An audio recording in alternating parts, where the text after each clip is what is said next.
Muito bem, este é a Conexão Futura ao vivo aqui na tela do seu canal Futura e na internet. Você pode saber tudo sobre o nosso programa acessando o site futura.org.br/Conexão Futura.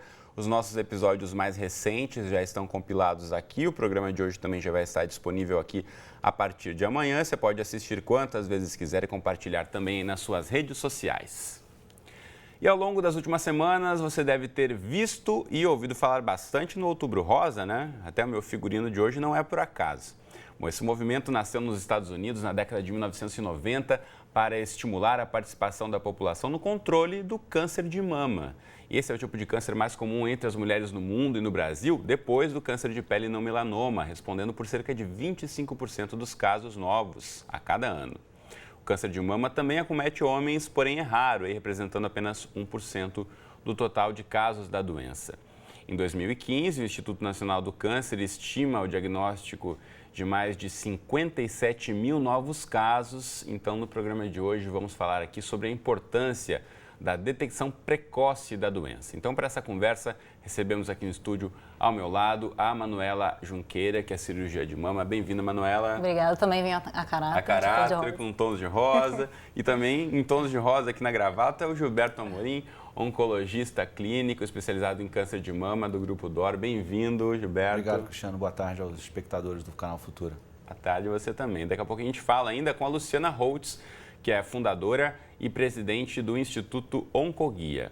E você em casa, como sempre, também é nosso convidado. Então aproveite aí para tirar as suas dúvidas, compartilhe essa história com a gente, mande mensagens, comentários e opiniões nas redes sociais do Futura. Mostro para você aqui o nosso facebook.com/canal Futura Oficial. Também está vestido de rosa, tanto a logo do Futura quanto esse post aqui que você pode curtir, comentar e compartilhar, deixando registrada a sua questão, sua dúvida. Aproveite aí os nossos especialistas aqui no estúdio.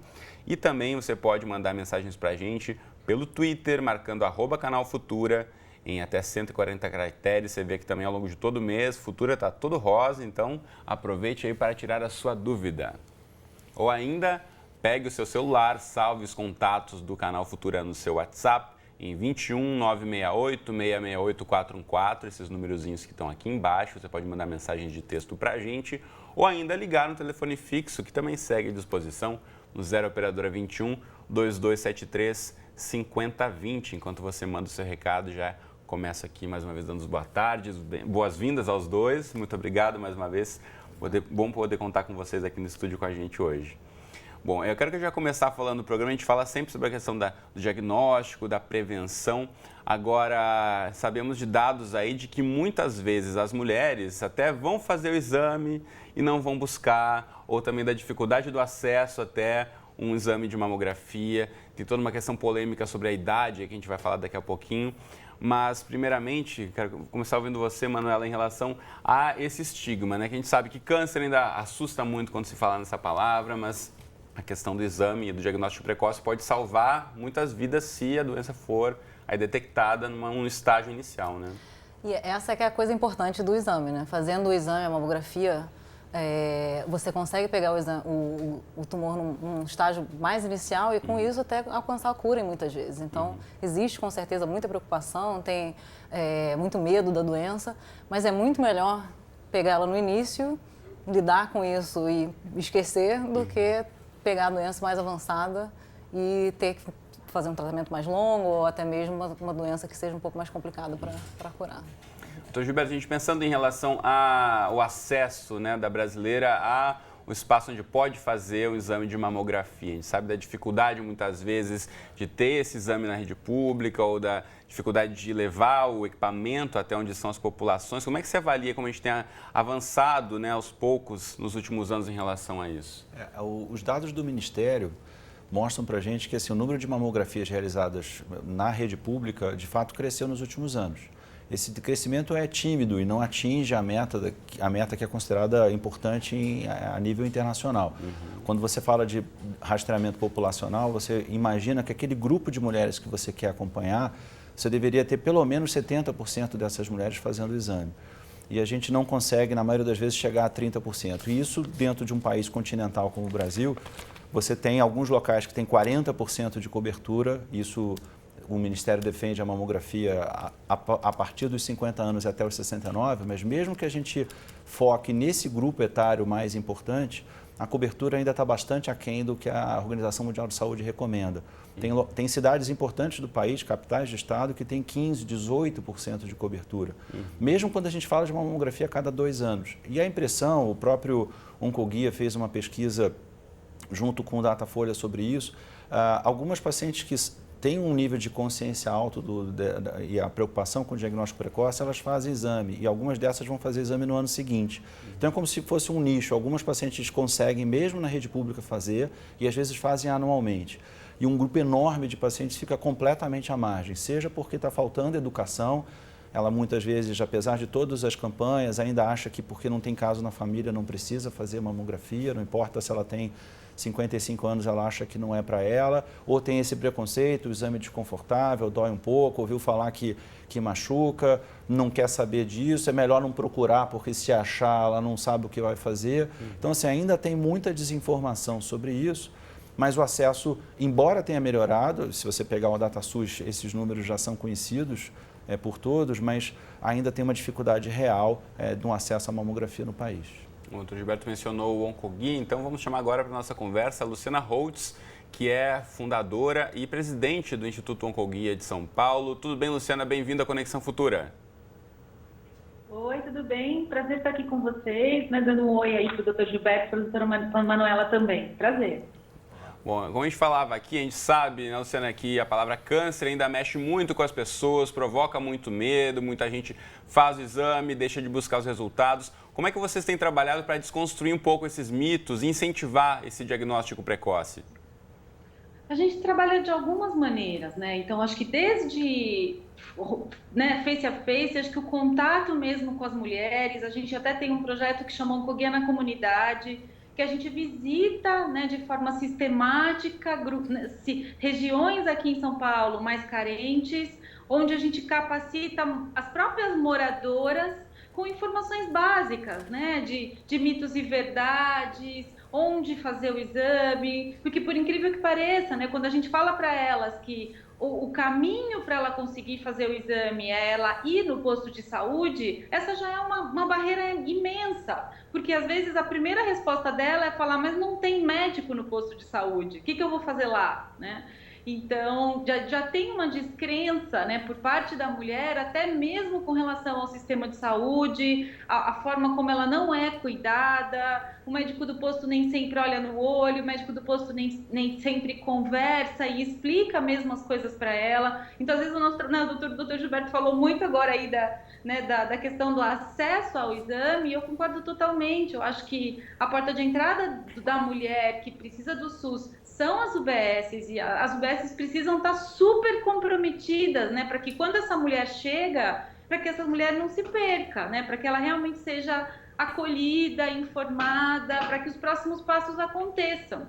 Então, a gente tem desde esse tipo de programa, a gente tem programa de palestras, e a gente também tem muito esse trabalho de conscientização, usando mídias sociais, o próprio portal, o nosso 0800, para que essa mulher perca o medo, né, esse medo aí que muitas vezes é tão paralisante, de aprender a se cuidar. Muito bem, eu volto a chamar você daqui a pouquinho, Luciana. A gente sabe da dificuldade, né, do acesso aos serviços de saúde, como já mencionamos aqui, e também há muitas diferenças, né, entre o acesso aos serviços de saúde em cada país. Aqui no Brasil tem uma realidade muito específica, mas uma nova e polêmica diretriz da Associação Americana de Câncer, divulgada nesta semana, sugere que as mulheres comecem a fazer a mamografia aos 45 anos de idade, adiando em 5 anos o início do exame. Até os 54 anos, a mamografia deve ser anual e depois dessa idade feita a cada 2 anos. Exames clínicos de mama, aqueles em que os médicos apalpam a área para detectar nódulos, estariam desaconselhados. Essa mudança recomendada por uma das entidades mais conservadoras no que se refere ao rastreamento de câncer de mama não se aplica às mulheres com alto risco para a doença, e a alegação da ACS, que é essa Associação Americana do Câncer, é de que o alto índice de resultados falsos positivos em mulheres com menos de 45 anos causa angústia desnecessária e que a eficácia das mamografias seria baixa para essa faixa etária. Quero saber então dos nossos especialistas aqui como essa recomendação lá nos Estados Unidos replica e repercute aqui no Brasil frente à nossa realidade, que a gente sabe que o nosso acesso aqui ainda é muito mais precário aos serviços de saúde comparado com um país de renda muito maior e mais desenvolvido como os Estados Unidos. Como vocês avaliam isso, doutora Manuela? Eu acho que é importante primeiro notar que no estudo original, quando eles publicaram, eles recomendam fortemente que a mulher, a partir dos 45 anos, faça mamografia anual, mas eles dizem que se a mulher tiver a oportunidade de começar aos 40 anos, que ela deve sim fazê-lo. E que depois dos 54 ou depois dos 55, que ela pode passar a ser a cada 2 anos, mas que se ela tiver a oportunidade, novamente, que ela também pode continuar a fazer isso a cada 2 anos. Então, a oportunidade, aí vai de cada um buscar a Na oportunidade. verdade, o que eles fizeram? Eles botaram a decisão na mão das mulheres, e isso é uma coisa que você falou da saúde pública, é um problema de saúde pública aqui pra gente, obviamente que lá nos Estados Unidos também. Por quê? Quando você faz um diagnóstico, uma alteração na mamografia que mostra uma alteração, isso leva a uma biópsia que acaba sendo negativa, isso obviamente aumenta o custo, gera estresse, gera uma porção de problemas que é o que eles estão tentando evitar. E é claro que o câncer de mama é bem menos comum nas mulheres mais novas do que aquelas mais velhas. Mas eu particularmente acho que existe, se a mulher tiver oportunidade, conforme eles dizem, como o diagnóstico do câncer numa idade um pouco mais jovem geralmente é um tipo de tumor um pouco mais agressivo, eu acho que vale a pena para quem tem acesso à mamografia continuar iniciando esse rastreamento a partir dos 40. Então, Gilberto, essa recomendação pode causar mais confusão ainda frente a tantas dúvidas que tem em relação à doença? Essa é uma controvérsia mundial, né? Várias entidades, mesmo nos Estados Unidos, elas não são unânimes. Durante muitos anos, vários grupos, a Sociedade Brasileira de Oncologia Clínica defende e outras, a Sociedade de Mastologia defende o início do rastreamento com 40 anos. E lá fora essa controvérsia também existe muito. Então, diferentes entidades médicas veem esse processo de uma maneira realmente distinta. A questão que fica, claro, quando a gente fala de saúde pública, a gente está falando às vezes de milhões de pessoas. E em alguns países da Europa tem uma postura bem conservadora, são países que têm uma medicina socializada, em que efetivamente o governo banca essa política de rastreamento. Então, alguns desses países são até mais conservadores que os Estados Unidos e já recomendam há mais tempo exames a cada 2 anos. Eu ontem conversei com uma colega que é radiologista na Europa, na Noruega, e ela, infelizmente, quando o governo não paga a mamografia anual, eles têm visto nos últimos tempos mais diagnósticos de doença mais avançada. Ou seja, mesmo um país com índice de desenvolvimento humano altíssimo, em alguns países do norte da Europa, você consegue fazer a mamografia anual, mas o governo paga a cada 2. Se a paciente quiser fazer, ela vai ter que pagar o exame. E, obviamente, se você tem uma recomendação do governo dizendo para não fazer, muitas dessas pacientes não fazem. E esses 2 anos de intervalo é um intervalo que é considerado por muitos complicado, porque o câncer de intervalo pode ser efetivamente mais grave nesse momento. Então, essa é uma controvérsia grande. É claro que essa recomendação da ACS, ela pode ser vista de várias maneiras. No Brasil, o Ministério recomenda a partir dos 50. Então, começar com 45, segundo a ACS, até já seria um avanço, considerando a nossa atual política. Algumas diferenças entre os países. A gente tem uma população um pouco mais jovem no Brasil com câncer de mama. A proporção de pacientes que têm câncer de mama abaixo dos 50 é de cerca de 25%, ou seja, 1 em cada 4. Então, se você deixa para começar o rastreamento muito tarde, você está deixando fora, com o radar desligado, um número enorme de mulheres. Ok. Não só pelos danos para a paciente, mas mesmo em política pública, os custos para tratar alguém com câncer mais avançado para o sistema vai ser muito mais caro. Isso, e mesmo que você... E essa controvérsia toda da mamografia, porque às vezes você não consegue provar uma redução efetiva de mortalidade, mas a ACS deixa claro que a mamografia salva vidas. Isso a gente não pode perder de vista, porque é uma discussão até certo ponto econômica, que é relevante num país, e em tantos países com milhões de mulheres para serem rastreadas. Só para você ter uma ideia... eles argumentam que nessa faixa do 40 ao 44, que seria assim a oportunidade, porque você tem que rastrear 10 mil mulheres durante um período para achar 5 casos de câncer de mama nessa população mais jovem. E que entre os 45 e os 50, esse número subiria para 10. A gente não tem esses números tão claros no Brasil, mas é óbvio que se assume o risco de perder esses diagnósticos, porque você teria uma quantidade enorme de exames para fazer para rastrear pouca gente. E esse falso positivo que se fala, essa preocupação do exame, como a Manuela comentou, um exame que gera uma ultrassonografia, eventualmente uma ressonância, uma biópsia, esse estresse todo é um problema, mas esse percentual, eles mesmos colocam no artigo, dependendo da faixa etária, entre 5% a 7%. Agora, é um falso positivo aceitável se a gente parar para pensar, porque eles estão trocando esse falso positivo pelo risco de fazer um diagnóstico mais tardio. E algumas dessas mulheres vão morrer de câncer de mama pelo diagnóstico tardio. Eu preferia ter um grupo de mulheres rastreado e que, eventualmente, eu sei que nenhum exame é perfeito, na medicina não é diferente, em vários outros campos do conhecimento. A gente sabe que vai perder alguns diagnósticos, mas se eu começo um pouco mais tarde, eu estou realmente, e fazendo exames de forma muito espaçada, eu estou assumindo o risco de deixar um grupo de mulheres com a perspectiva de ter um diagnóstico tardio. E isso aumenta a chance delas serem mutiladas, elas podem até ser curadas com tratamento oncológico. A Manuela pode fazer uma cirurgia radical nessa mulher que fez um diagnóstico mais tardio, eu posso fazer uma quimio pós-operatória, uma rádio, tomar comprimidos, e essa paciente pode ficar curada. Então, ela não aparece na estatística porque ela foi diagnosticada depois e não morreu, porque o tratamento de alguma forma salvou, mas foi mais caro, foi mais sofrido e muitas vezes mutilador. Sem dúvida. Quero voltar a chamar a Luciana, que conversa conosco lá de São Paulo pela internet. Você continua nos ouvindo bem, Luciana? Estou aqui sim. Em relação a essas novas diretrizes que a gente estava repercutindo aqui, você acredita que isso pode prejudicar, de certa forma, o esclarecimento ou esse anseio da população em buscar por ajuda?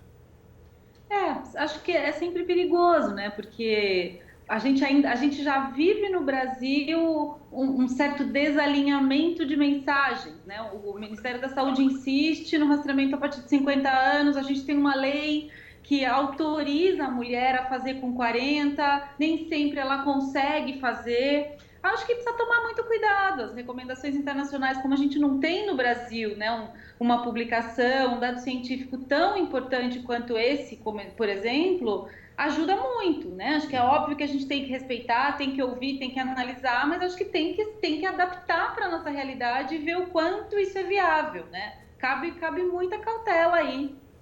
Sem dúvida. Deixa eu só aproveitar aqui e já mencionar que você de casa que está assistindo a gente pode e deve mandar sua dúvida pelo Facebook, pelo Twitter, pelo WhatsApp, os contatos que aparecem todos aqui embaixo. Já tem perguntas chegando aqui. O doutor Gilberto quer comentar antes a resposta da Luciana? Não, e complementar o raciocínio, a gente sempre fala muito da questão do rastreamento na mulher jovem, porque evidentemente é um contingente muito importante, preocupa a saúde de todos, não só das mulheres, mas enfim, o homem que tem a sua companheira, a sua esposa, a sua filha, enfim, esse é um assunto importante. Mas essas diretrizes também trazem uma luz nova que é interessante para as mulheres mais velhas. Porque, de novo, pegando para a nossa realidade, 50 a 69. Os americanos, durante muito tempo, defendiam o rastreamento até os 75. E é interessante que eles abrem essa perspectiva, e na Europa é assim também em muitos países, o governo simplesmente para de pagar a mamografia depois de uma idade. Se a paciente quiser fazer, ela que pague. E a ACS deixa claro que se a paciente tem uma sobrevida, né, uma qualidade de vida que permita uma mulher de 70 anos, você ter uma expectativa de vida da ordem de 10 anos, que ela não deva parar o rastreamento. E esse é um dado novo e relevante. Se a gente vê que a população está envelhecendo, o IBGE e todos os países estão mostrando isso para a gente, as mulheres do Brasil já vivem mais que os homens. Já passaram de 70 anos a expectativa de vida. E se ela chega aos 70 anos com uma saúde boa, ela provavelmente vive 10 na média ou mais.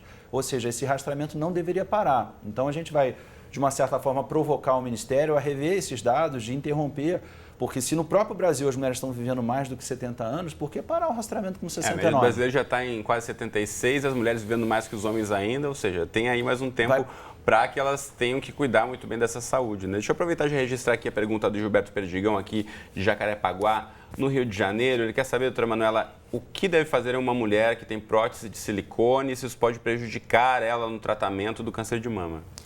Não, no tratamento não, na verdade nem para mamografia. Às vezes é preciso fazer outros exames. Mas para o exame o silicone não atrapalha, então? Não atrapalha. Às vezes, dependendo se a mama era muito pequena antes, pode ser necessário fazer outro tipo de exame. Por exemplo, a ressonância para ver a própria prótese, se a prótese está íntegra, etc, etc. Agora, em termos do tratamento do câncer de mama, muitas vezes não. Às vezes é preciso trocar a prótese, às vezes, dependendo do tipo de cirurgia, pode-se só aproveitar aquela mesma prótese, deixar, não mexer na prótese. Isso depende muito, isso é uma coisa muito pessoal, mas não necessariamente a prótese atrapalha. E não aumenta o risco do câncer de mama. Isso é outro mito que as pessoas têm muito medo disso e, na verdade, nunca foi provado que a prótese é um fator de risco. Muito bom. Outra dúvida que sempre chega para a gente aqui em relação ao câncer de mama, a gente sempre bate na tecla das mulheres, que de fato tem grande parte dos casos. Agora, uma minoria, mas uma minoria que também tem que ser olhada, né, doutor Gilberto, são os homens, que também 1% dos casos acometem os homens e é um assunto que quase não se trata, né, quando se fala em saúde masculina. Porque a gente não tem um programa de rastreamento que seja aplicado para uma doença rara. O homem tem mama, essa mama obviamente é muito pouco desenvolvida se comparada com a das mulheres, mas não é uma doença totalmente bizarra. Existem realmente casos onde isso vai acontecer. E é importante destacar e alertar que vários desses aspectos que a gente comenta de alertar a mulher para um caroço, né, um nódulo palpável na mama, às vezes um nódulo na axila, uma mudança no bico da mama, isso também se aplica ao homem. Se ele tem um nódulo que está palpável e que de repente não dissolve com o tempo, ele tem que procurar ajuda.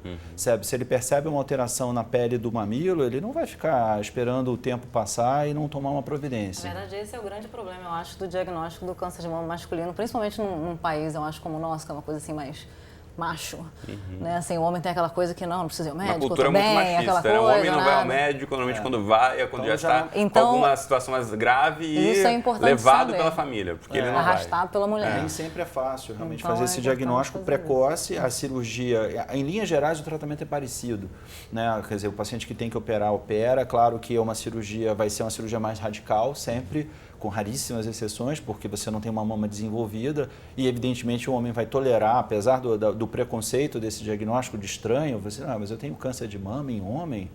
Aí você faz ainda o teste, ainda diz que esse câncer de mama é de fundo hormonal, fica parecendo uma coisa realmente bem estranha.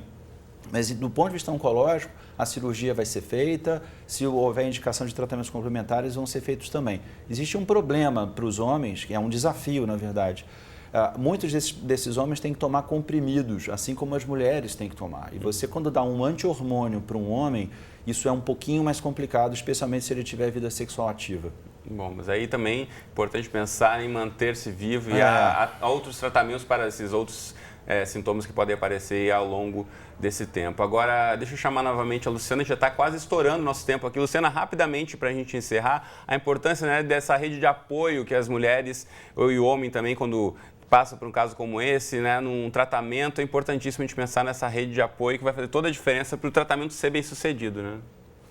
Sem dúvida, eu acho que a gente tem que olhar para o câncer de mama o tempo todo de forma multidisciplinar, né? Multi, inter, trans, e incluindo todo mundo, toda a rede de profissionais que precisam estar à disposição da paciente, que ela pode, né, e deveria poder contar. E aproveitar, acho que hoje, todas as ferramentas, né? Hoje a mídia social facilita muito, existem os grupos de apoio físicos, existem os grupos de apoio virtuais, elas estão realmente na internet usando todas as ferramentas para que elas não se sintam sozinhas, né? Para que elas possam se apoiar, trocar ideias, informações e ter esse cuidado também. Eu acho que vale sempre lembrar que a internet tem riscos e benefícios, né? Claro. Ficar atenta com saber aonde procurar uma informação de qualidade, lembrar que cada caso é um caso. Acho que tudo isso vale muito a pena, mas sem dúvida nenhuma aproveitar toda essa rede de apoio é fundamental. Tá bom. Então, Luciana, muito obrigado pela participação conosco aí pela internet. Um abraço para você. Imagina, um prazer. Deixa eu aproveitar e mostrar, já que a Luciana mencionou fontes de informação, vou colocar na tela para você de casa, então, o site do Oncoguia. Deixa eu colocar aqui rapidinho para você de casa poder acessar. Onde está o Oncoguia? E oncoguia.org.br na sua tela, que você pode ter uma série de informações não só sobre câncer de mama, sobre outros tipos de tumores também, direitos dos pacientes, tratamentos, está tudo aqui, oncoguia.org.br. Mais um site, onde as fontes oficiais, aí, os dados que você pode buscar, o INCA, inca.gov.br, nosso Instituto Nacional de Câncer, também endereço aí para você. E ainda temos o site aqui da doutora Manuela Junqueira, que você pode buscar em manuelajunqueira.com, sem BR, hein? manuelajunqueira.com, para você também poder buscar outras informações. E ainda tem aí a Redditor representada aqui no estúdio pelo Dr. Gilberto, que você pode acessar para buscar melhor qualidade de vida para você também. Tá certo? Obrigado aos dois pela presença. Sempre um prazer conversar com vocês. Infelizmente, nosso tempo voou aqui, mas você de casa, fique atento aí. Te espero aqui de segunda a sexta ao vivo, 2h30 da tarde. Também temos exibições 00:30, 7h30 da manhã ou ainda no nosso site. Qualquer hora do dia e da noite, a gente se encontra lá no futura.org.br/Conexão Futura. Um abraço e até a próxima.